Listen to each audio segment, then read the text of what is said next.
Hi there, I'm Mark Isero, and welcome to the Highlighter Article Club, where we read, annotate, and discuss one great article every month on race, education, or culture. We're already in September, everyone, and school started, and this month we've been diving into an outstanding article called A Kingdom from Dust by Mark Arax, which was published a few years ago in the California Sunday magazine. It is a big, bold, 90-minute, beautifully written piece about the state of agriculture and water in California, and it's about so much more too. It's really hard to summarize. Mr. Arax does such a great job encapsulating all the beauty as well as the plunder of California. And I've been a Californian all my life, and many of you have been as well. And it's just really great to see so many of us, not just from California, who are really interested in discussing this piece on the 25th. If you still want to sign up and you haven't done so far, there's still a few slots open. And so you can go to highlighter.cc/discussion to sign up. But most of all, before we get into the interview, I just want to thank Mr. Arax so much for coming on and thoughtfully answering our questions. I really appreciate it. And without any more of my talking, let's get to the interview. I hope that you really enjoy it. Hey, Mark, thank you so much for doing Article Club on your great article, A Kingdom from Dust. It's great to have you here.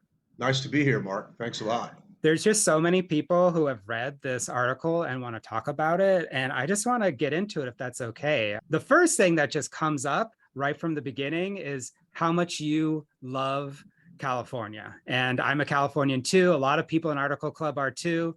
But I would just love to hear more about you, obviously your relationship with California, but like how much you personally love it. It seems like you do. Well, I have a conflicted view of California, of course. I mean, deep love, deep disappointment. As a kid, my grandfather was a kind of poet.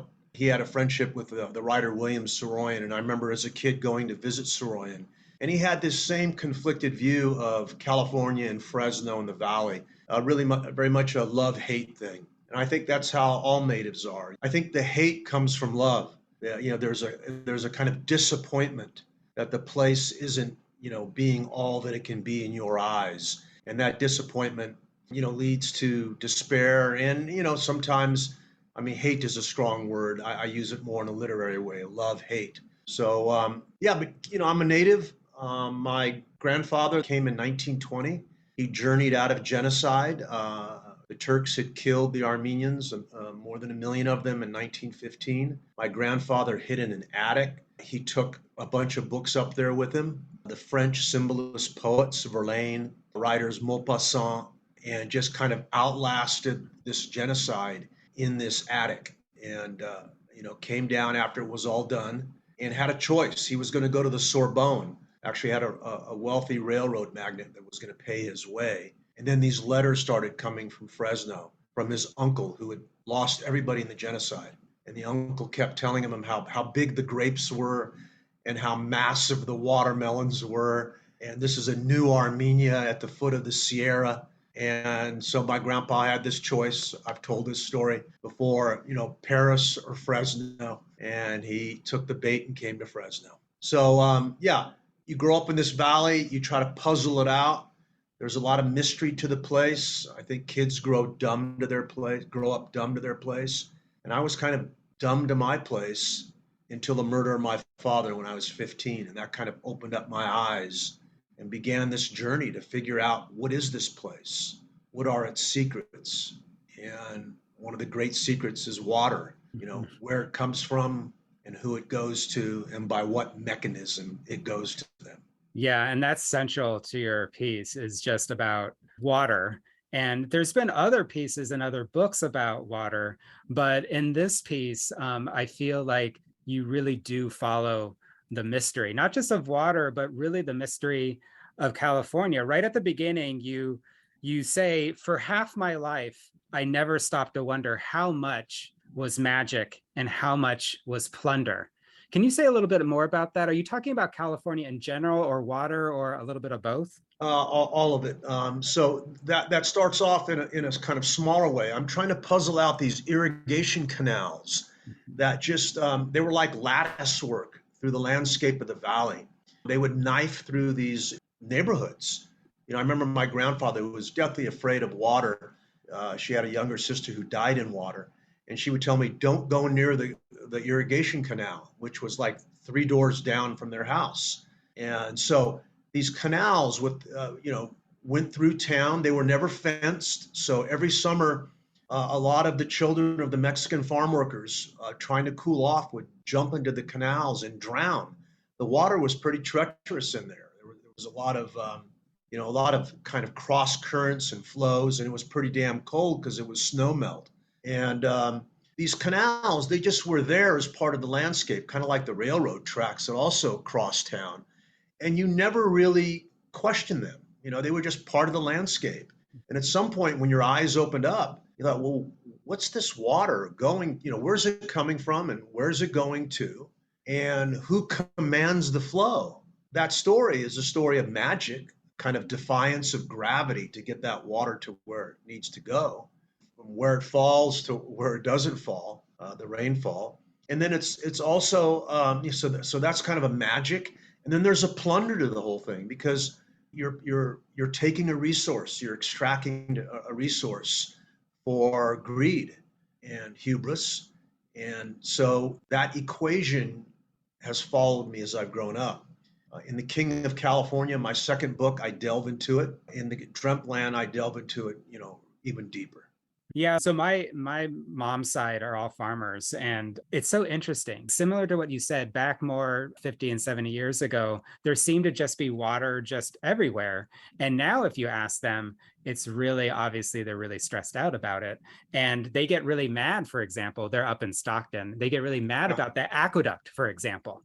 And they get very angry about sort of like, why is the water that is coming from here going all the way down to LA to the current, to Kern County? And for a typical person, for a typical Californian like me over in Oakland, we just want the water to come to our house. Yes. And it's not that like, even if you have a well, for example, you can actually not steal, but you can actually take water from your neighbors, from other, and your piece just like really opened up so much more about water, to me. No, these are you said steal and you apologize for saying it, but they're thefts, okay? It's a theft of a resource. And if you're just one straw in the ground, that's one thing. But when you have a communal kind of thing going on and many straws in there, yeah, it becomes a form of stealing. So in the Delta, the Delta feels put upon, and it is because it's been made to, it's water that comes from the Sacramento, the biggest river in California.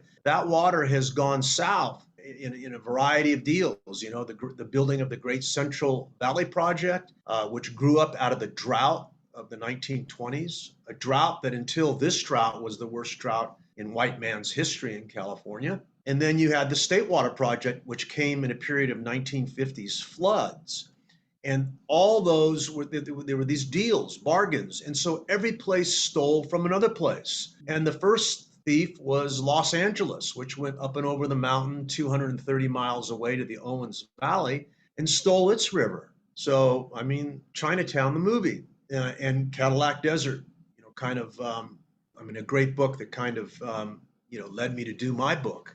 I think these are these bargains that were made, politics, and some places have given their share and more. And I think the Delta is one of them. They're tired of giving it. Why is water an issue? Well, we use those two systems, the Central Valley and State Water, and then the groundwater itself. We have gone past the limit lines on those. And when we built the system, the first system, California had 13 million people. It's got 40 million now. The system's cracking. It's breaking under that pressure. And then added onto it is climate change, and then the usual pattern of drought that happens here. So all those forces are impinging on that system. And yes, the water now is not something you could take for granted. Yeah, and I did apologize about stealing, but I think you're right, and it's also sort of like maybe all the lack of regulations as well. But it's interesting, like you talked about your grandfather, and I know that my grandfather also came, for like for the American as well as the California dream, Yeah. and it certainly worked out for him. But in your piece, it's very clear that it doesn't work out necessarily for everybody. And so I think my first question is with the Resnicks. who are just, they're not from here, and they are folks who want to live the California dream, and they come from far away, and they make this massive, massive empire. And obviously they do a lot of shady stuff as well, but you were able to meet with both of them, but you could characterize them as making it in California. California is the place to make it. Oh no, I mean, billions and billions of making it. So the really the invention of California is an invention of migrants coming here. So that's not all that unusual for them to have come here. The book The King of California is the story of the J.G. Boswell Empire. The Boswells basically left the Cotton South after the boll weevil was ravaging the cotton fields, and they brought the plantation to the middle of California, right in the Tulare Lake Basin. And the Tulare Lake was a shallow lake that was the terminus of four rivers in the San Joaquin Valley. It was the biggest body of fresh water west of the Mississippi. And these cotton kings came and drained the rest of it dry. And and they planted cotton, a surplus crop, on the bottom of this lake, a lake where four indigenous tribes had lived. So the Boswells were maybe one of the first carpetbaggers, and the Resnicks were the carpetbaggers after them. A little different. They didn't have farming backgrounds, but farming became a hedge against inflation and then a write-off and all that, and then it became an empire. I mean, those two controlled more water in California than any couple in the state. They have planted this, they're responsible largely for the plantings of pistachios and almonds and pomegranates, and that expansion of agriculture onto a footprint that now is very hard to support because you don't have the water to do it. So I didn't try, one of the things I do with this book, I just feel to write a book and do it in a way that captures nuance and subtlety and shadings and all that. No one's a cardboard bad person. Mm-hmm. So it's easy to demonize these folks from miles away. When you get up close, there's just a lot of stuff to juggle. And so, and it's my puzzling out. I mean, one of the nice things about stretching out in a book, even beyond the magazine piece I did, and the magazine piece is probably 20,000 words. If you look at the words that are devoted to the Resnicks in the book, it's probably 30 to 35,000. And it allows you to get at all those contradictions. Yeah, I appreciated that you did have a lot of nuance, and that speaks not just probably about some of your values as a writer, but also reporting and writing itself. And so it is easy to demonize a couple that has almost or as much water as all of Los Angeles. And also, later in the piece, when you ask some specific questions and Mr. Resnick doesn't necessarily answer, you have to decide whether or not to press them. And right. I really do appreciate that you wanted to get to know them, because it's not just them who's part of California. Is that what you're getting at? Yeah, I think when you write a book like that, which is an act of madness. I mean, in the middle of it, I kept just writing more and more and more. But I knew that the challenge was to keep the reader's eyes to it. I had to bring everything, all the kitchen sink, the whole thing. So my own story, some people don't like that I put my own story in there. Well, I can't write it like I'm a stranger. I mean, we're part of this land. We were farmers here. So our story becomes integrated in this larger story. So it's got some memoir elements to it. It has biography to it. It has essay to it, reportage, the techniques of fiction writing, and of course this huge historical excavation.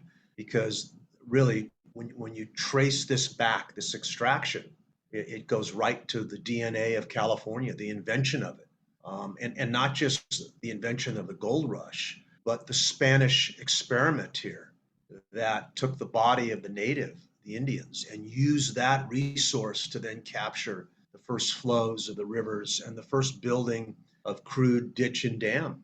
Yeah, it does have everything. And actually, readers have been saying that. They said that at the beginning, when you're in your car going down Highway 99, they're Yeah. with you, and then they get to know you.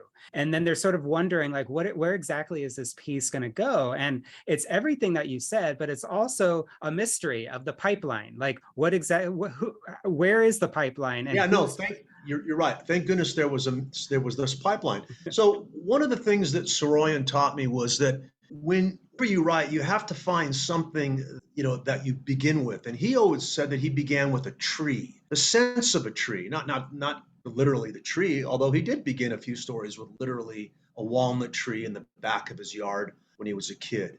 And why a tree? Because a tree is a solid idea and it's a thing of great attachments. And so it attaches to branches and limbs and fruit, if you're lucky, and leaf, and then it all comes falling down to the ground. And for me, Highway 99 is a thing of great attachment.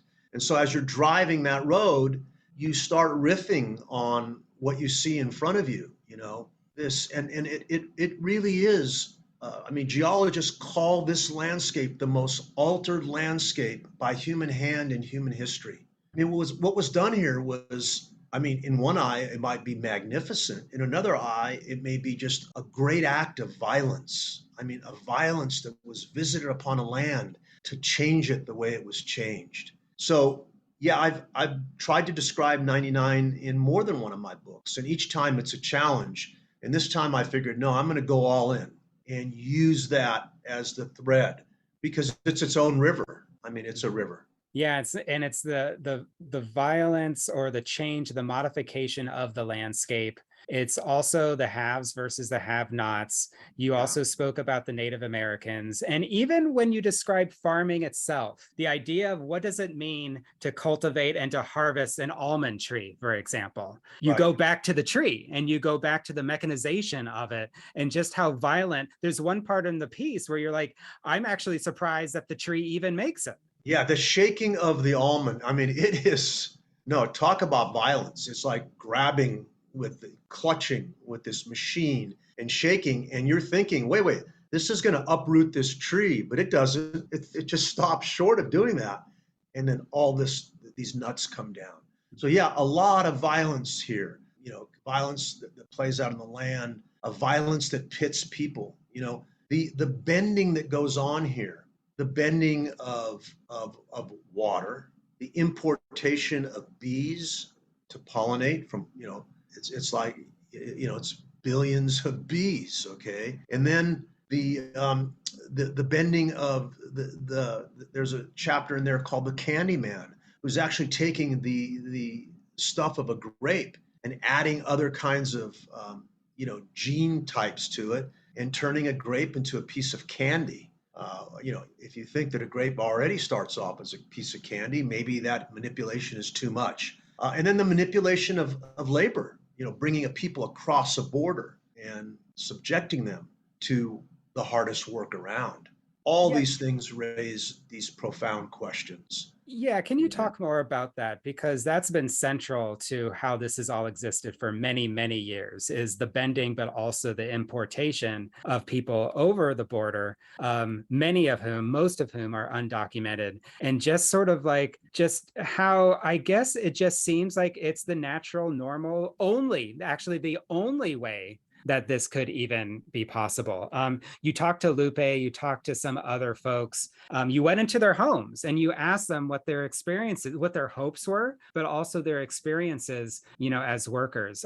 How were you affected by that personally, that part of the reporting? I've been telling the story of farm workers, mostly Latino for 30 years. I had a story called The Summer of the Death of Hilario Guzman in a collection called West of West.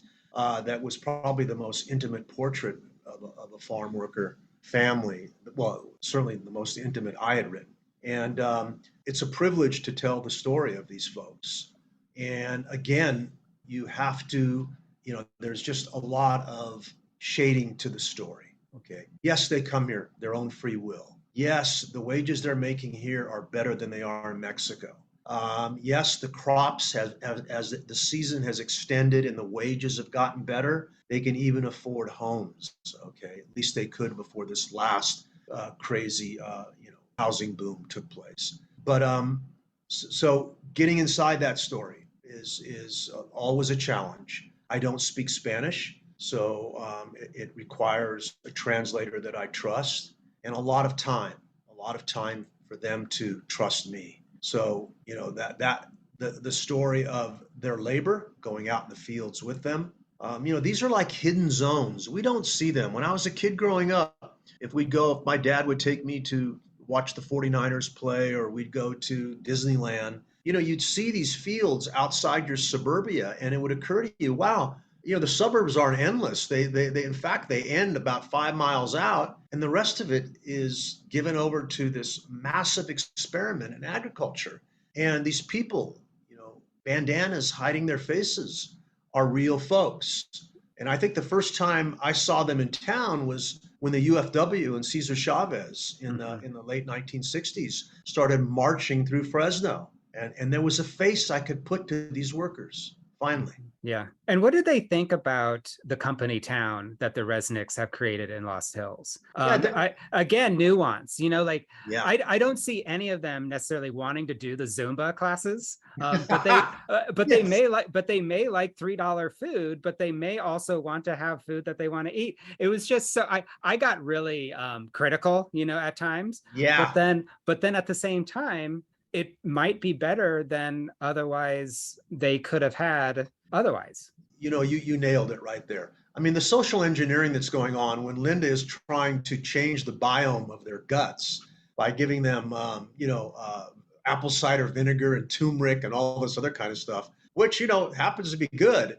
But, it's they may just want to bring the burrito from home, Yeah. And so, and there is a tremendous amount of diabetes in those communities, and she's trying to fight against that. So, you look at that and you're a little grossed out at what she's doing, but at the same time, she's doing tremendous good. They've lost like some collective 10,000 pounds or whatever it is among the company town workers. A lot of them, call her Lady Linda and are thankful for what she's done for the community. Now, it took the residents a while.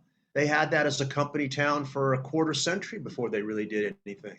And then, the more and more they looked at what this was, the more they decided that we need to give back.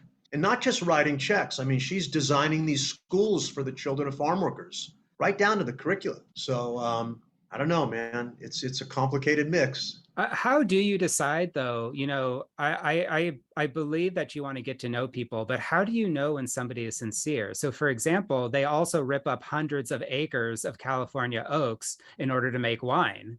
And then Yeah. they say sorry. And then why Yeah, they does get she? caught and they say sorry. Well, Right. that's the thing. And like, why does she? I mean, I want to believe that she cares about diabetes among, the farm workers, but sort of like, why that and not something else? Do you know what I mean? Yeah, man. It's just the flaw of humanity.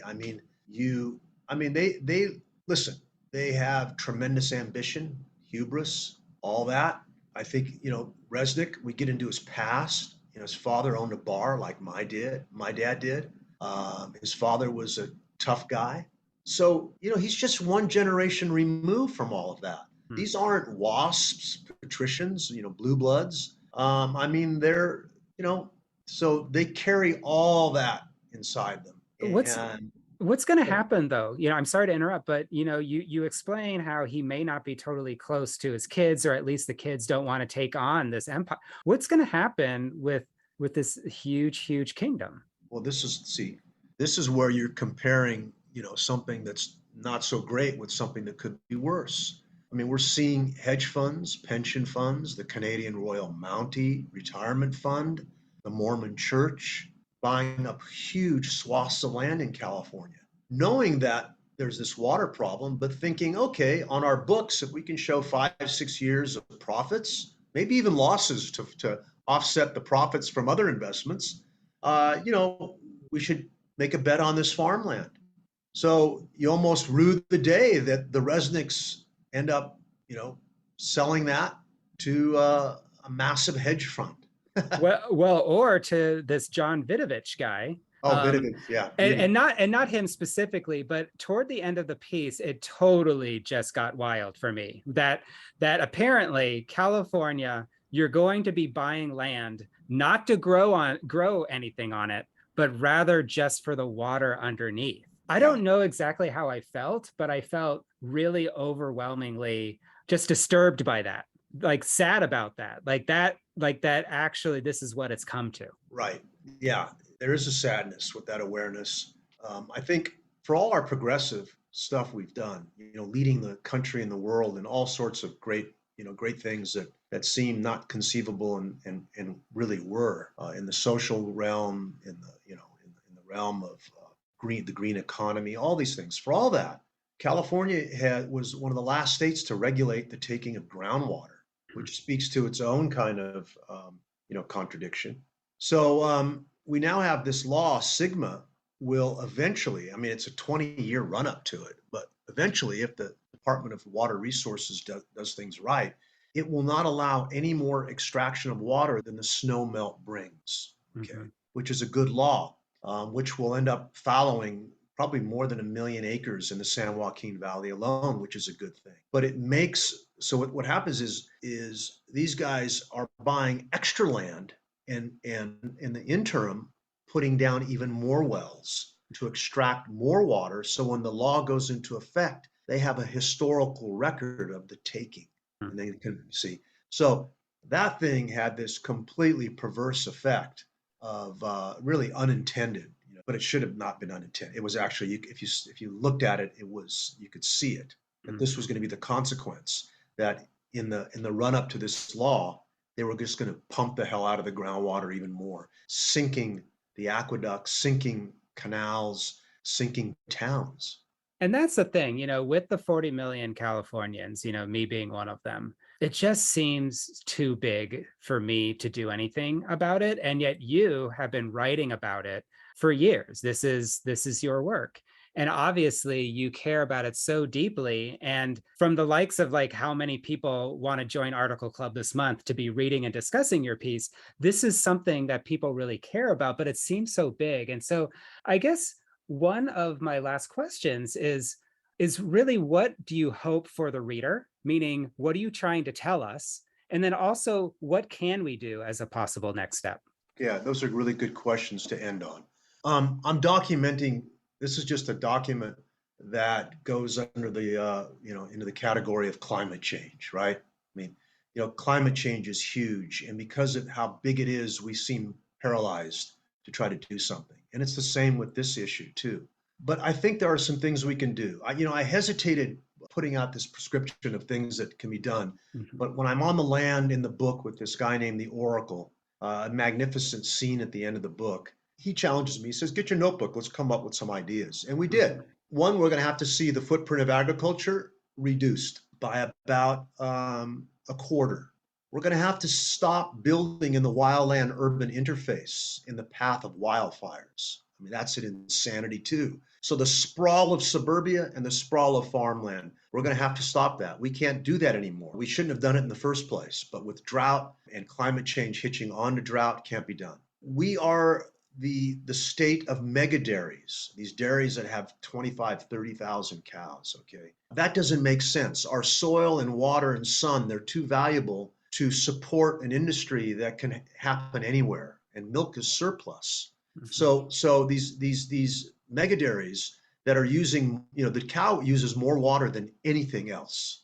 The growing of silage, the growing of alfalfa, the water used on the dairies themselves, how the water is polluted with nitrates and goes down and pollutes the groundwater. The air in this valley is polluted with the dust and the off gassing of the dairies in the air. So dairies got to go. And right there, the big dairies, the mega dairies, the family dairies are cool, but the big ones have to go to a place that's makes more happy cows. So these kinds of things, I think there are solutions that we can do, and we just have to start being real about what we're facing. And so, am I optimistic? Not necessarily, but I'm trying to spread this word, not unlike some kind of evangelical, I guess, and hoping folks can read the book and figure out the history and see the patterns and maybe advocate for those patterns to change. It's hard to change a place.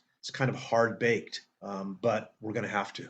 I totally agree. And I can't wait to talk about your article with folks at Article Club. And we're going to be raffling off one of the copies of your book, but I'm going to be encouraging that everybody read not just this book, but all of your work, just because it's just really, really stunning. So I just wanted to thank you so much for doing Article Club and for generously sharing your thoughts on your piece.